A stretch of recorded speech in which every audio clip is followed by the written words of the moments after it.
Boa tarde. O programa Primeiro Escalão vai debater hoje um tema atual, um tema moderno, um tema muito interessante. Nós vamos debater hoje o direito de família, que é um tema bastante nervoso, bastante polêmico, bastante dinâmico.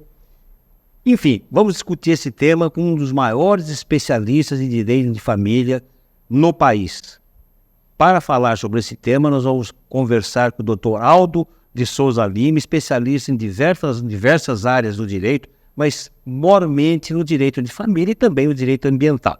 Para dividir a apresentação comigo deste programa hoje, Primeiro Escalão, eu convidei a jornalista Renata Sartório, também conhece bastante o assunto, ela é jornalista, é assessora de imprensa, mas também formada em direito, não exerce a profissão, mas conhece os códigos da profissão. Doutor Aldo, para começar o programa, por que o divórcio, o desquite, dentro da nossa sociedade, a sociedade moderna, está crescendo assustadoramente, em progressão geométrica? Todos os dias, se o fulano casou, um ano depois, fulano se separou. O que acontece hoje, dentro desta problemática?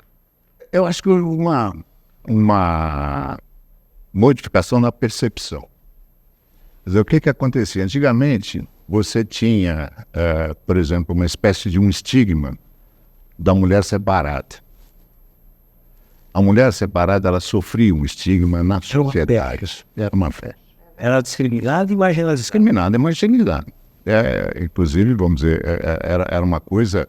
Eu me lembro nos meus áureos tempos aí, tá? Eu me lembro de alguém que chegava e dizia, estou saindo com uma separada. Era uma coisa que tinha várias implicações. Então, esse é o primeiro aspecto. Segundo, a mulher se liberou. A mulher hoje, ela sabe o papel dela na sociedade. Ela não depende mais do marido, do homem, para se manter. Não, muitas famílias são sustentadas hoje. Sim, né? Existe uma... A mulher é a provedora do lar. Exatamente. Segundo informações do IBGE, pesquisas em dados coletados pelo IBGE, 1/3 dos lares brasileiros tem no comando como provedora a mulher. Se você lembrar, quer dizer, agora no final da Copa do Mundo, um pouco que nós não tivemos 3 presidentes, mulheres. É verdade. Ou seja, então, o que acontece? Mudou. Esse é um primeiro aspecto. Segundo aspecto, a mulher, vamos dizer, ela não se sujeita mais. Né? Antigamente você até tinha um negócio que era engraçado, que era a ditadura do feijão com arroz. Então, era o homem que era o provedor, né? Absoluto. E a mulher, ela tinha que se submeter à vontade do marido. Verdade. À vontade do marido e, vamos dizer assim, a essa influência econômica que o marido tinha. Isso começa a mudar a partir da Segunda Guerra Mundial, quando, vamos dizer assim, a mão de obra feminina, principalmente na sociedade americana, se torna uma coisa importantíssima e é até hoje muito importante. No Brasil, vamos dizer, a gente segue sempre a reboque, né? Sim. Então houve essa modificação. E outra, hoje, quer dizer, existe uma facilitação de acesso ao judiciário. Né? Você veja, uma das grandes modificações que você está acompanhando é o processo eletrônico, onde você tem condições de propor uma ação e de acompanhar uma ação sem sequer ir ao fórum. Existe também os divórcios feitos por cartórios, né? Quando envolve menores, coisas assim. Também. Rápido. Também, hoje, quer dizer, tanto o cartório quanto o inventário, houve uma certa facilitação. Então, isso fez crescer, vamos dizer assim, um número de divórcios, né? Ou das separações, né? Que antigamente eram conhecidas como desquite, essa coisa toda. E hoje você também tem a capacidade de ir diretamente para o divórcio. Agora, o que é mais preocupante, doutor Aldo, interrompendo, é que a principal célula da sociedade, que é a família, ela está sendo penalizada. Os filhos sem pais, quer dizer, filhos de pais separados, é um grande problema. Então, a separação, o divórcio, acaba afetando a família. Como é que o senhor vê isso? Esse é um problema sério. Esse é um problema sério pelo seguinte, veja, quando você tem uma separação... O índice é alto, né? É alto, é bem Filho, é bem pais separados. filho de pais Por exemplo, separados. os valores, a educação, é um problema. Alguém já complicado. disse que a família é a célula máter da sociedade. Exatamente. Né? Sim. Veja, então o que acontece? A gente estava conversando isso antes, né? Que existe ex-marido, ex-mulher, mas não existe nem ex-filho, nem ex-pai, nem Meio ex-sogra, não você muito bem. Ex-sogra, uma vez sogra, jamais sogra, né? É para sempre sogra. Agora, então, quer dizer, quando os pais se separam, quer dizer, eles entendem que aquela relação entre eles, mulher e homem, terminou. Mas que essa relação, com relação aos filhos, ela não terminou. Ela vai ter continuidade. Quer dizer, quando eles se respeitam e respeitam os próprios filhos, esse problema é muito amenizado.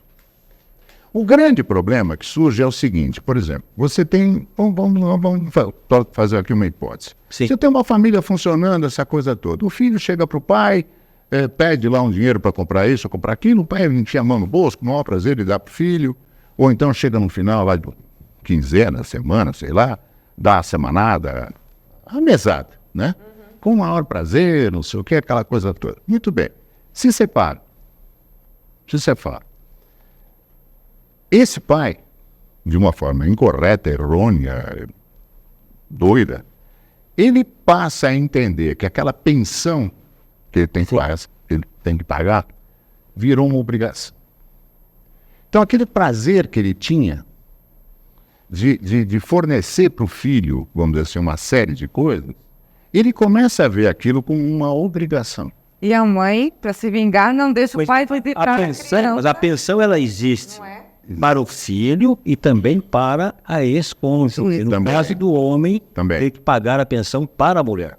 Isso O homem também tem direito a pensar. pensando, veja, sempre que há uma relação, né, de familiar, existe a obrigação. Sim. Né? Agora, você, Renata, você colocou uma coisa muito, muito bem colocada.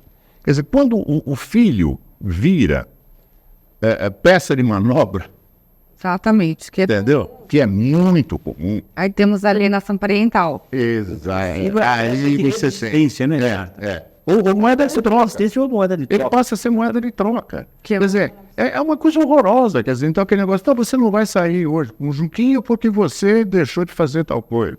Você não me deu dinheiro para ir no cabeleireiro, então não tem visita.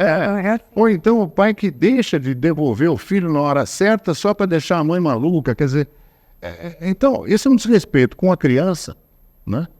E que vai de encontro frontalmente, vamos dizer assim, com a própria regra constitucional. Sim. Que delega a ambos os pais, isso é muito importante que se diga, a ambos os pais, o dever de guarda de educação. A guarda compartilhada hoje é o normal do tipo de guarda. A guarda compartilhada é talvez uma forma, vamos dizer assim, para diminuir esse tipo de loucura.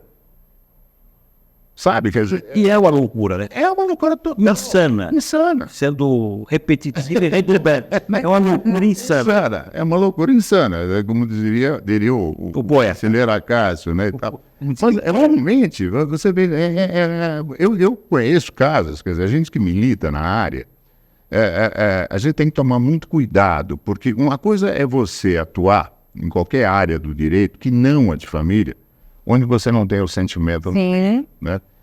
E muitas vezes você, como advogado, de uma das partes, você é obrigado a chamar o seu cliente, Puxar a orelha, né?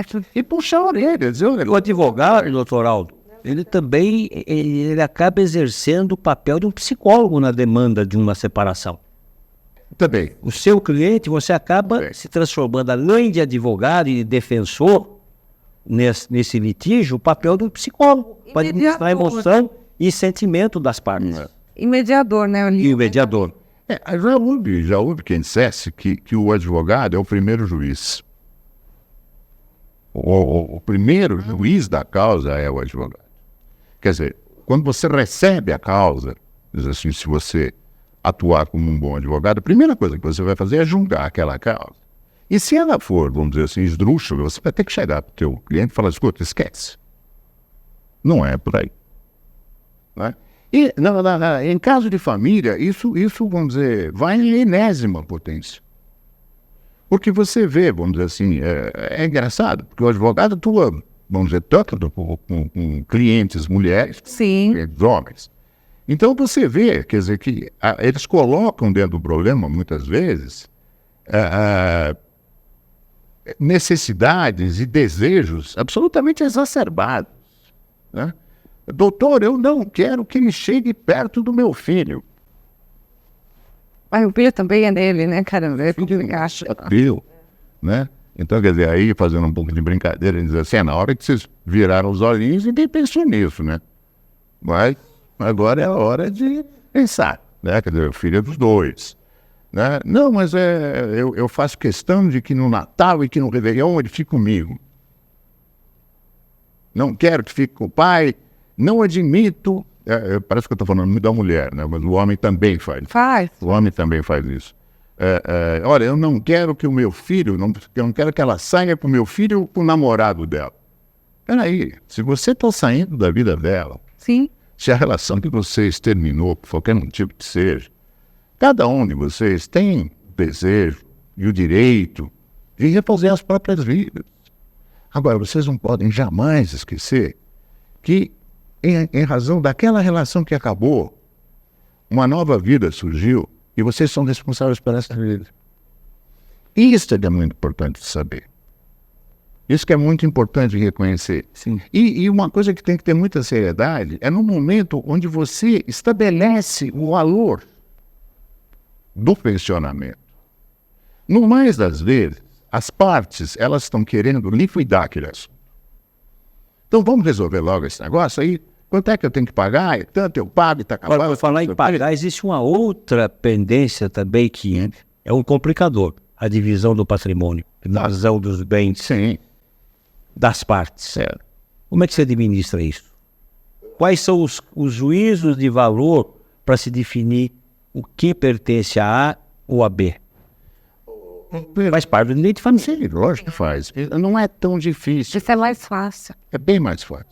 Depende do tamanho do patrimônio. Lógico. Depende do tamanho do patrimônio. Alguém já disse que antes do divórcio é meu bem para cá, meu bem para lá. Agora, meus bens para lá e meus bens para cá. Não, teus bens para cá, meus bens para cá. É verdade. Mas, na verdade, é uma só. Você também, quer dizer, é uma questão de lógica. Como é que esse patrimônio foi conseguido? Esse patrimônio foi conseguido pelo esforço de ambos. Né? Ah, não, fui eu que trabalhei. Não, peraí. Foi você que trabalhou, mas foi ela que te aguentou. Foi ela que segurou, vamos dizer, quando você estava deprimido, quando você se queixava, aquela coisa toda. Quer dizer, ela tinha suporte emocional. Né? Tem o seu valor. Sem dúvida. Muito alto. Fez os serviços de casa também, que não remuneração dos filhos. Sim. Não, porque o engraçado é isso. Quer dizer, o homem trabalha, vamos dizer, de X a X horas. Depois ele chega em casa, ele pega lá o uísque dele, faz qualquer coisa e tal, não sei o que, mas a mulher continua trabalhando. Continua. Né? Ah, não, mas tem aquelas mulheres que estão muito bem de vida, tem um monte de empregado. Sim, ela tem que administrar, tem que dar uma ordem, exatamente. E tem que aguentar aquela história, né? Né? Tudo mais. Então, esse patrimônio, ele foi construído, vamos dizer assim, conjuntamente. Então, ele tem que ser distribuído de uma forma equânime, né? Ou seja, se tem 40, é 20 para cada um. Se tem 10, é 5 para cada um. Mas essa discussão é sempre animosa, né? Sempre animosa, muito complicada, muito difícil. Ela é complicada porque, de novo, entra o tal do sentimento. Porque você, às vezes, quer dizer assim, as pessoas se apegam, às vezes, mais a um determinado objeto ou algum determinado bem e usam esse bem também como moeda de troca. é muito louco isso. Quer dizer, nós estamos falando sempre, vamos dizer assim, no caso de uma separação não amigável. Animosa mesmo, difícil. Mas nem sempre ela é tão motivável assim, porque afinal de contas existe tudo um conflito por trás que levou a uma separação, um divórcio. Então nunca vai ser uma situação muito fácil, por mais boa vontade que as partes tenham, certo? Eu já vivi as duas situações. A tensão vai existir sempre. Vai existir um A tensão sempre existe.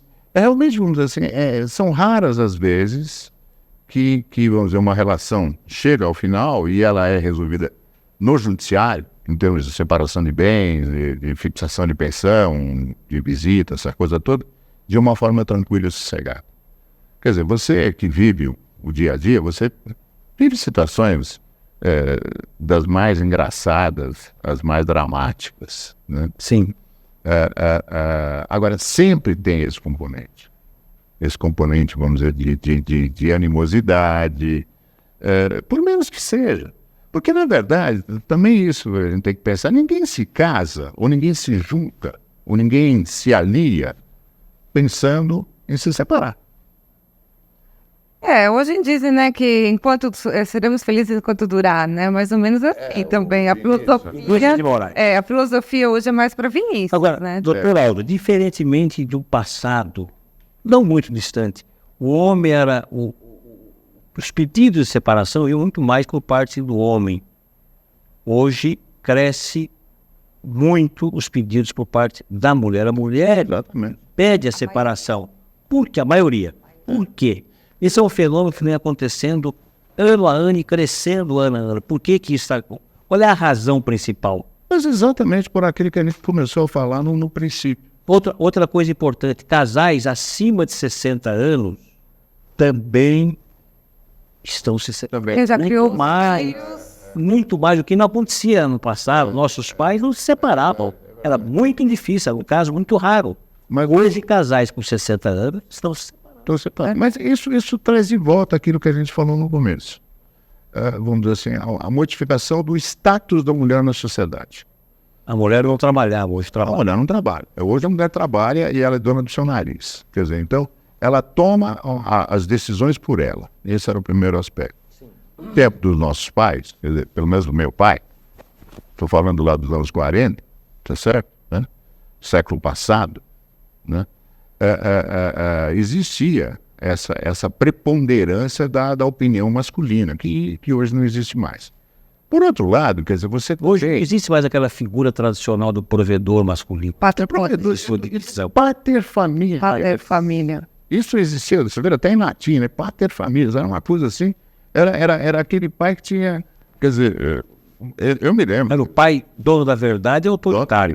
Absolutário, essa coisa toda, não tinha discussão, né? Por outro lado, quer dizer, no final aí da tua pergunta, a expectativa de vida mudou, né? Hoje, quer dizer, quando você fala que alguém tem 60 anos, né? Você vai dizer assim, ele está muito bem. Jovem, claro. Jovem. Vai aos 80 brincando. Então, o que acontece? Quer dizer assim, aquele sentimento de que a vida acabou aos 50 e alguma coisa, não existe mais. Até porque com a medicina, o advento aí dos medicamentos especiais, tem favorecido. Essa tendência de separação dos homens maduros por mais de 60 anos e mulheres, principalmente. Mas o que eu vi que aumentou também é a união estável. Muito. Aumentou o número de união estável, depois que passou a ser reconhecido, né? Você sabe que é uma coisa engraçada. Olha a diferença da união estável e do casamento tradicional do ponto de vista legal, jurídico. O que impacta para o casal? Na verdade, se você for analisar friamente, é o seguinte. O casamento é feito na frente de um juiz de paz e a união estável é na frente de um tabelião. Só. Juridicamente também, quer dizer, não há modificação da situação. Os direitos são os mesmos? São os mesmos. Da situação do Estado civil, não existe isso. Mas o que acontece é o seguinte, é tão mais simples, é tão mais fácil você chegar num cartório, pedir que se prepare uma escritura de união estável e às tantas horas do dia tal, sem festa, sem fogos, sem nada disso, você vai lá com 2 testemunhas, assina aquilo lá e você garantiu todos no direito. Muita gente nem faz isso, passa simplesmente a conviver juntos, né? E quando vai se separar, e aí vai comprovar que existiu uma união. Você vai lembrar que antigamente você tinha a situação da sociedade de fato. Sim. Né? E quantas vezes, quer dizer, a gente entrava com pedidos de dissolução de sociedade de fato. O que era isso? Dissolução de união estável. A dissolução. Quer dizer, ou então reconhecimento de sociedade de fato. União estável. Quer dizer, porque na verdade o engraçado é o seguinte, a lei sempre corre atrás da sociedade. A lei nunca se coloca na frente. Ela é anterior.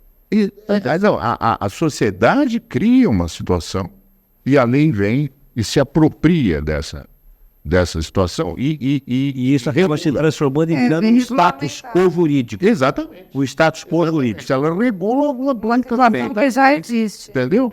Então, quer dizer, a união estável era alguma coisa que já existia. Sim, aumentando o número, Pronto. Alguém o judiciário falou, vamos regulamentar isso daqui. É no caso legislativo, né, tal, e o judiciário entrou. E outra também, quer dizer, uma coisa que a gente tem que notar, né, era muito engraçado, eu me lembro que nos primeiros casos de separação que eu fiz, Sim. havia toda uma ritualística onde o juiz tentava de todos os meios e modos compor as partes. Inclusive, ele chegava numa primeira audiência que ele marcava, ele perguntava para os separandos, né?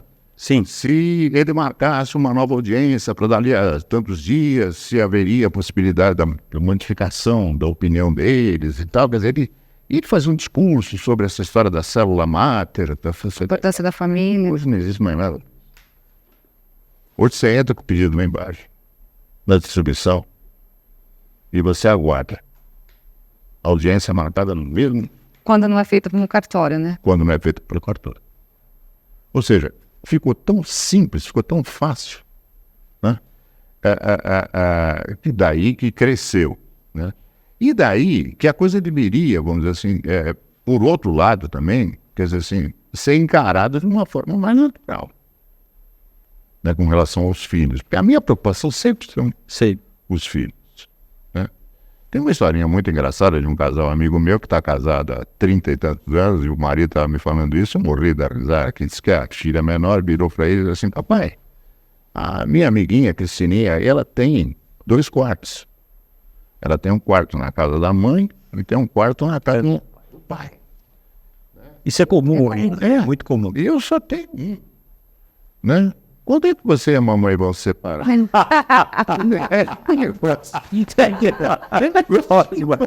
Esse meu amigo falou assim, a gente se perguntou onde é que foi que nós erramos. Entendeu? Isso é uma coisa natural. Uma curiosidade, doutor Aldo, o Banco Interamericano de Desenvolvimento, o BID, fez uma pesquisa recente que constatou o seguinte, as novelas no Brasil provocam aumento de pedidos de divórcio. Uma pesquisa feita pelo BID recentemente. Pelo BID.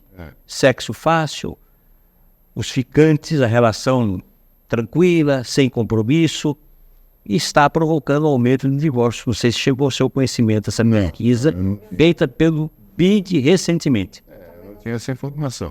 Que é um dado curioso. Muito curioso e preocupante. Em todas as idades.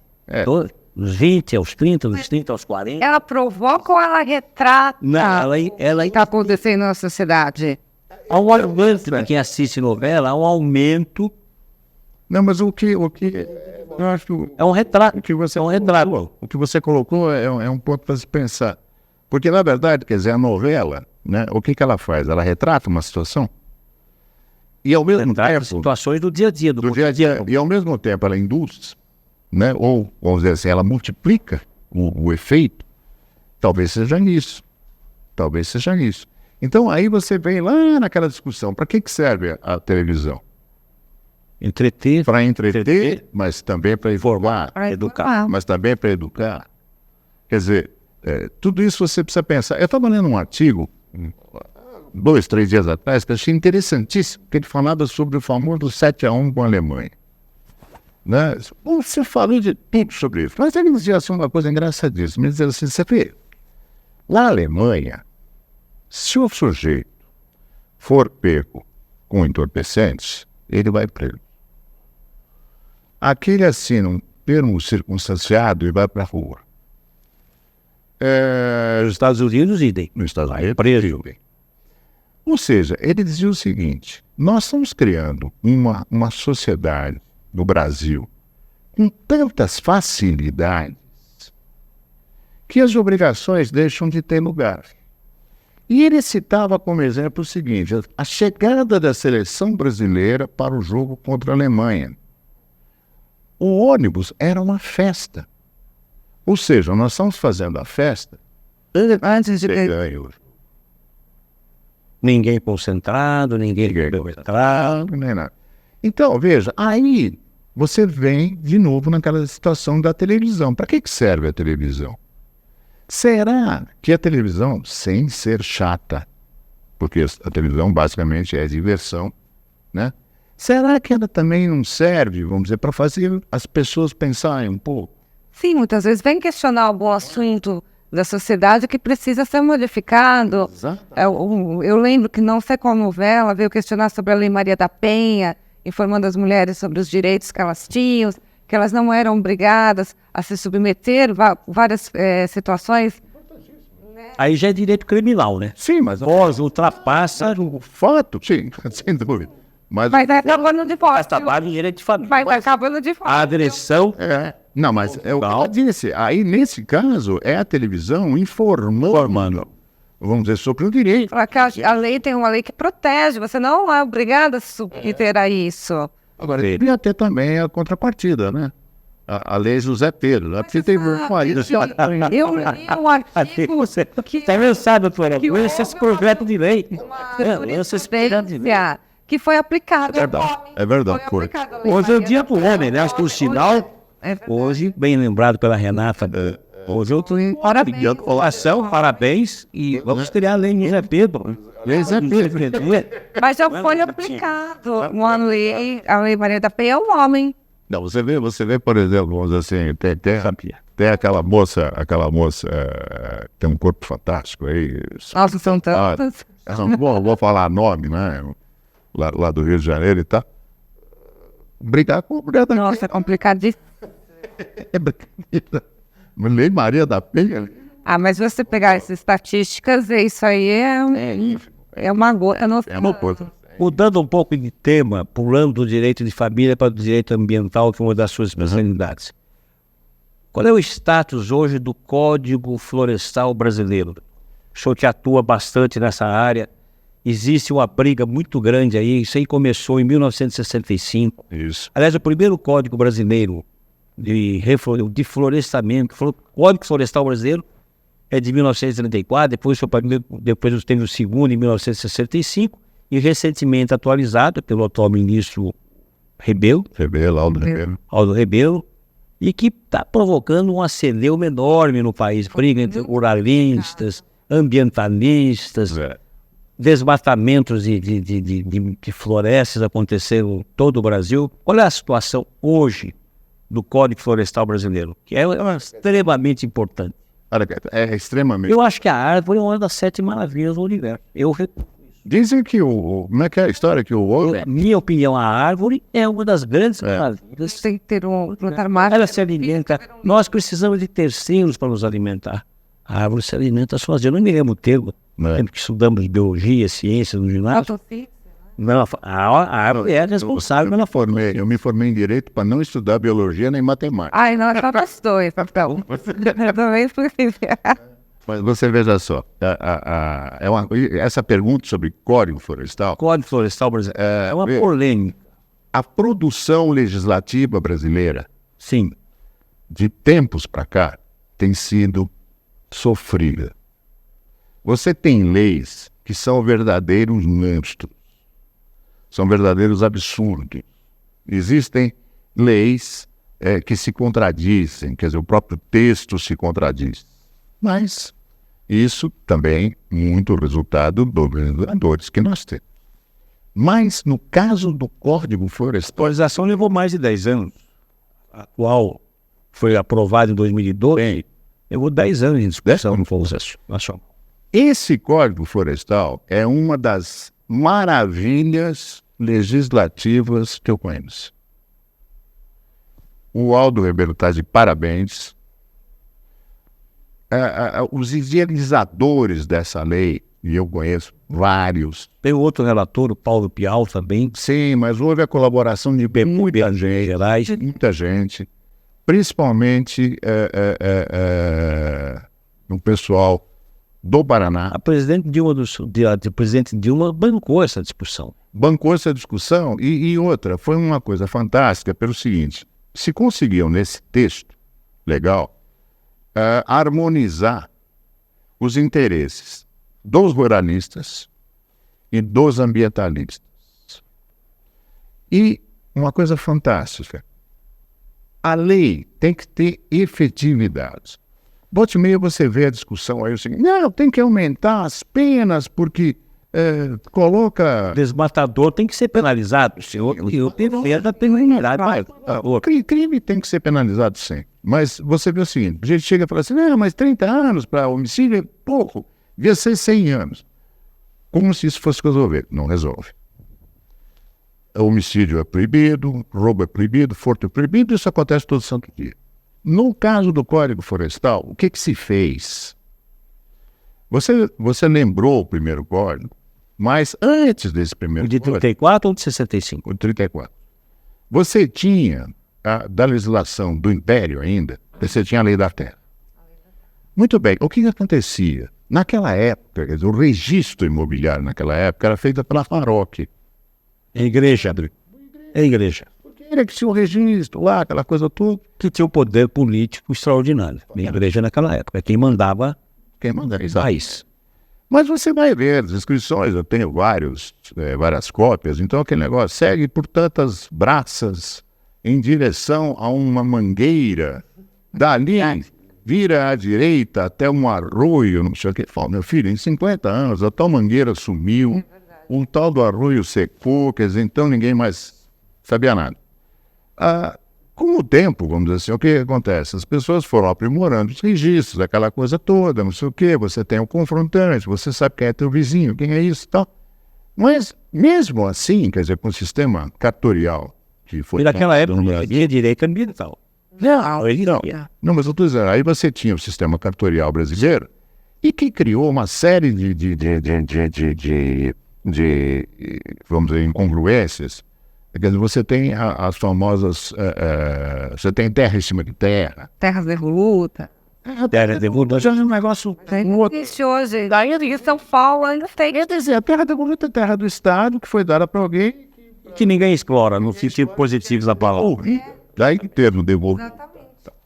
Bom, mas o que acontecia? Você tinha um mosaico. Se você fosse pegar todos os registros imobiliários do Brasil, você ia descobrir que o Brasil não tinha o tamanho que ele tem. Sim. Ele era 8 vezes maior. Por causa das sobreposições. É comum você chegar no interior, o cara falar assim, doutor, essa terra tem 4 andares. O que é terra de 4 andares? Tem 4 escrituras, 4 registros, um em cima do outro. Quer dizer, se você for olhar, aquilo está tudo assim. O que esse código fez?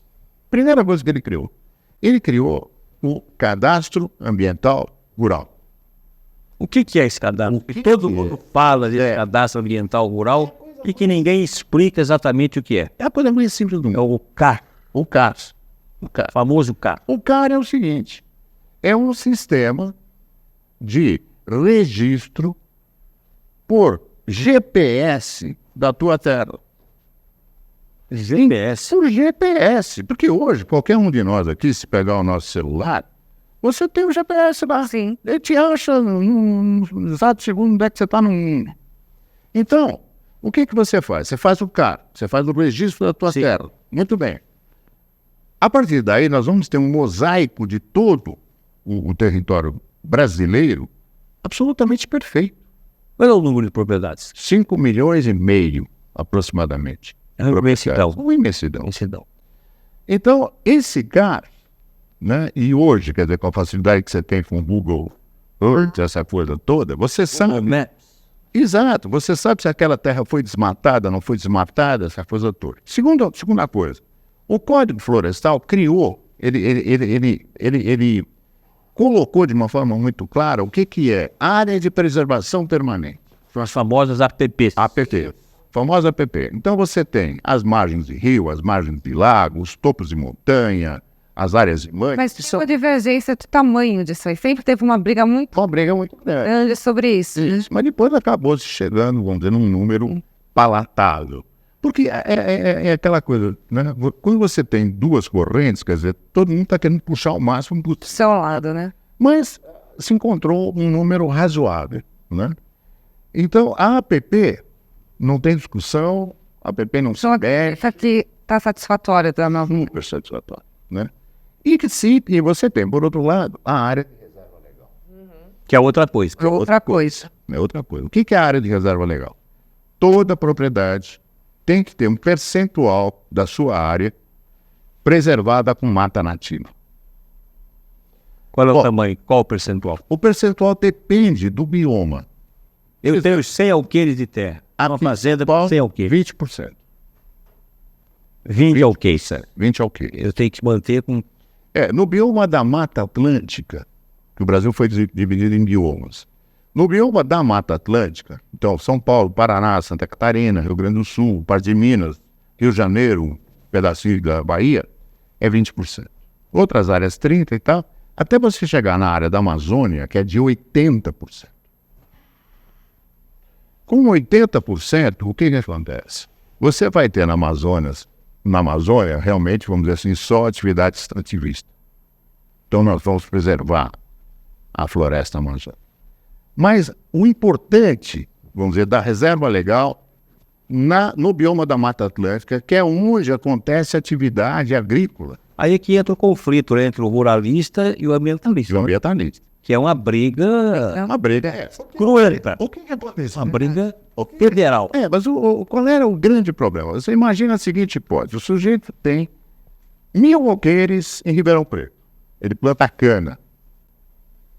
Eu não sei se você já olhou, você anda pela estrada, você vê que o sujeito planta cana o seguinte: ele está com a cerca aqui, a cana está aqui. Canaviais imensos naquela Não, a cana chega na cerca.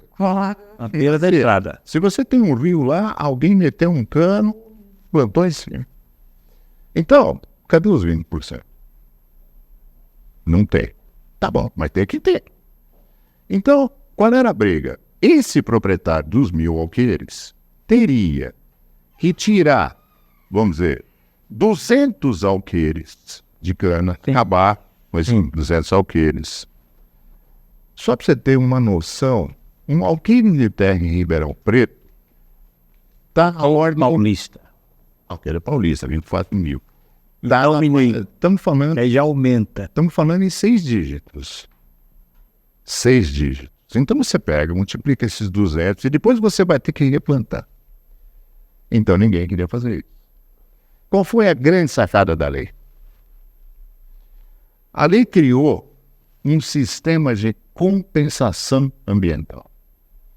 Então, se você é um produtor rural daqui de São Paulo, que está precisando de 20% de reserva legal, está precisando de 100 alqueires, 50 alqueires, sei lá eu, você pode, dentro do mesmo bioma, adquirir essa necessidade que você tem de reserva legal em outro estado de um outro produtor. O que se conseguiu aí? Primeiro, nós vamos preservar a quantidade necessária. A quantidade necessária preservável vai ser feita. Certas áreas que não tinham, vamos dizer, finalidade, que eram áreas, vamos dizer assim, de difícil aproveitamento, mas que tem mata nativa. Aí entra as áreas devolutas que a Renata citou. O que vai entrar muito, na verdade, Caetano, serão as áreas Devolutas não cultiváveis, talvez. Não cultivadas, as áreas incluídas em parques estaduais. Porque é tal história, tem parque estadual que foi criado por decreto que ninguém nunca indenizou. Então você fica, o proprietário, ele está proibido de mexer naquela área, ele não pode mexer naquela área, mas ele continua proprietário. Agora, ele pode fazer compensação, perfeitamente bem. E o problema da manutenção daquela área com mata nativa é do Estado. Temos. Então, quer dizer, esse é o código, esse novo código de florestal, realmente, ele vai vir, ele veio para resolver. Ele já está aprovado, regulamentado, não cabe mais modificação. Não, e você tem 1 ano e meio, todo mundo tem 1 ano e meio, mais ou menos, para se regularizar, até porque quem não se regularizar não terá condições de obter financiamento para a safra. Então está todo mundo correndo, está todo mundo se regularizando, né? Já existem, vamos dizer... O Ministério que tem gerência sobre o código é o da Agricultura? E o do Meio Ambiente. São 2 ministérios. Doutor Heraldo, muito obrigado pela sua presença, pela sua entrevista. Renata, muito obrigado pela sua participação. Primeiro Escalão volta na próxima terça-feira, às 4 da tarde em ponto. Até.